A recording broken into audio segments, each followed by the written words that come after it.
What's up, everybody? Microtron TV here, live in the flesh.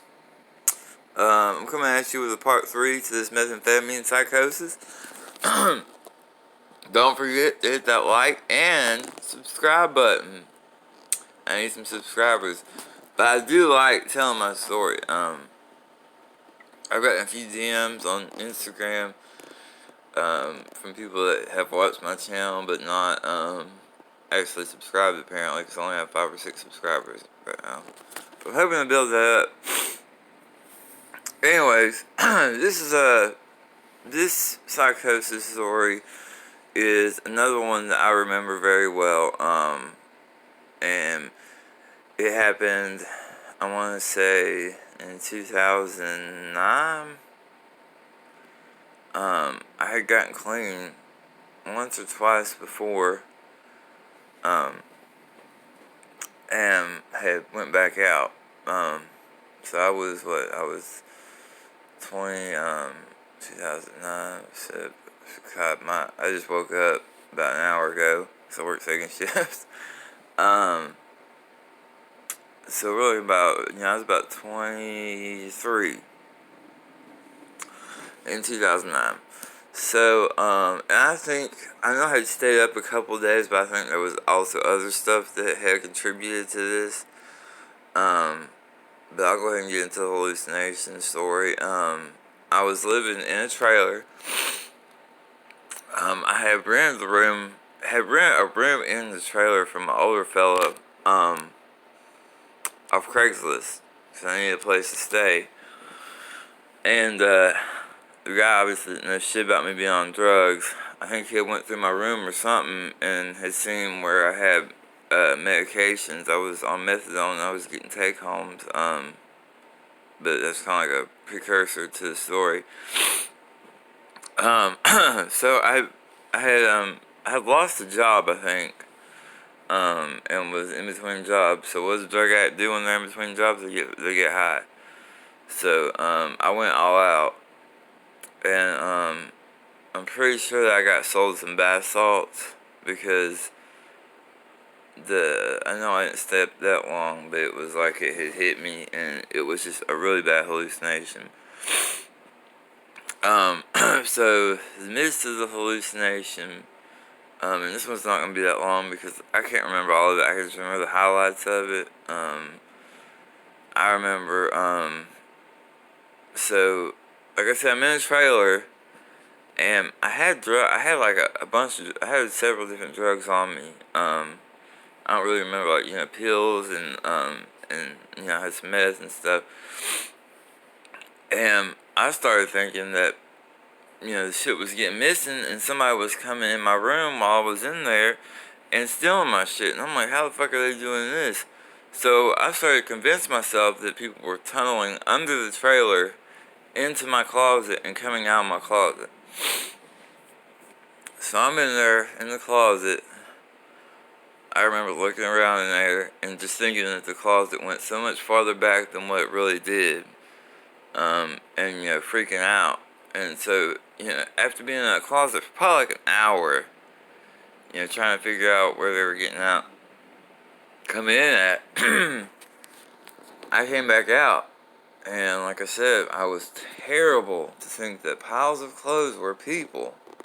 I don't know what it was, but I really would. I mean, and it would be, legit people. And sometimes it would be people I would know, and sometimes it would just be people. But I remember coming out of my closet. No, not like that. I'm sorry. Coming out of my closet after I was trying to find the hole where people were coming in, and looking on my bed, and I had a pile of clothes on there, and for some reason I thought it was an elderly couple, like an older couple, and they were laying on my bed, and I started being like, where are my fucking drugs at? Where are they at? I was screaming, and the guy I was renting the room from, his sister was over. He hadn't seen his sister in like years, and she was over there. And I guess in my mind, I had convinced myself that it was his people, like people that he knew, because I didn't know them, but they were comfortable being there. So I go storming in there, and I'm like, who the fuck are those people in my room? And he's like, what are you talking about? I was like, these motherfuckers been stealing shit from me, and they're in my fucking room. I go storming back in there before he can make it back in there, and I see this elderly couple. I think they kissed or they said something to each other, and then they just disappeared. Or maybe they just stopped talking or something. And then when he came in there, he's like, dude, there's nobody in here. I was like, man, your people, I was like, your friends have been stealing my fucking shit. I didn't tell him it was drugs, I just told him it was like, my stuff that was in there. And he's like, have you been taking your medicine? That's what I was saying. I think that he had been snooping through my room and stuff. And it seemed that, the methadone, he might not even know what it was for, but he probably thought it was for being crazy after I'm acting crazy right now. And so he's like, he tells me something to get me out of my car. And, when I get out to my car, he barricades the door shut, so I can't get back in. I think he had a deadbolt that I didn't have a key to, or something like that, or a chain. So he's like, man, you gotta take your medicine, blah, blah, blah, blah, blah. Go talk to your parents. He's like, you need to go do something, because you're not staying here like this. So I went and got my car and drove over to my parents' house. And I really don't remember much of the psychosis from that. I just remember that I did wind up in the hospital. My mom, I hated that she had to see me like that, and, I don't really remember what I told them, but I wound up going myself and checking myself into the hospital. And I do remember certain psychosis from being in the hospital, like just constantly thinking that I was being held down against my will, which I was. And I remember thinking that somebody was talking about me, but they were like above me, like in a room above me. I don't know, man. It was weird, cause like when you go to the psych ward in Henderson County at Party Hospital, I mean, most of them do this, though. They put you in these, like, little lazy chairs, like, lean back in the beds. But, and then they always have somebody sitting right by the door to watch you. And I remember trying to talk to that dude. They gave me a bunch of Ativan. That's probably why I can't remember, exactly my hallucinations, but I do remember I was going crazy. It might have been dreams, is why I can't really remember. It wasn't just like micro naps where I was hallucinating and I was like sleeping while I was awake. That's really a lot of what methamphetamines hallucinations are, is micro naps. It's where you're sleeping while you're awake. So you're dreaming this shit, but you're really awake because you've been so deprived of sleep and nutrients. Your brain is starting to, shut down and it needs its rest. But you still got the methamphetamine pumping, so you can't sleep. It's just crazy, man. So you're having these little micro naps, and you're dreaming shit, and you're thinking it's fucking real because you're seeing it with your own eyes, and you're still up and moving. But yeah, man. And what was crazy about it was, one of the guys that I still remember this, one of the guys that I had hallucinated about, that was like talking bad about me or something, he was actually up on the floor, on the psych floor. I don't know if I had seen him and just started making a hallucination or what, but once I got up there and saw him, I was like, well, maybe that wasn't a hallucination, but the shit that was going on, I just remember it had to have been, once I came to, they finally got me up there to the psych ward, and I was still, I had fallen asleep down there in that room, and had slept a little bit, but I was still out there, man. That's why I say I think that there were bath salts in it, man, because, usually when you're that crazy, you can sleep for 6 hours, if you can sleep any, that's legitimate amount of sleep, not like 15 minutes, but, like 2, 3, 4, 5 hours, usually the hallucinations, there's still that paranoia and stuff, but the hallucinations aren't there. But, I know I had slept a little bit, and once I got up there to the room, I was tripping out in the room. Thought that there were spider webs everywhere. I mean, they weren't like crazy hallucinations where I was like thinking people were trying to kill me or rob me.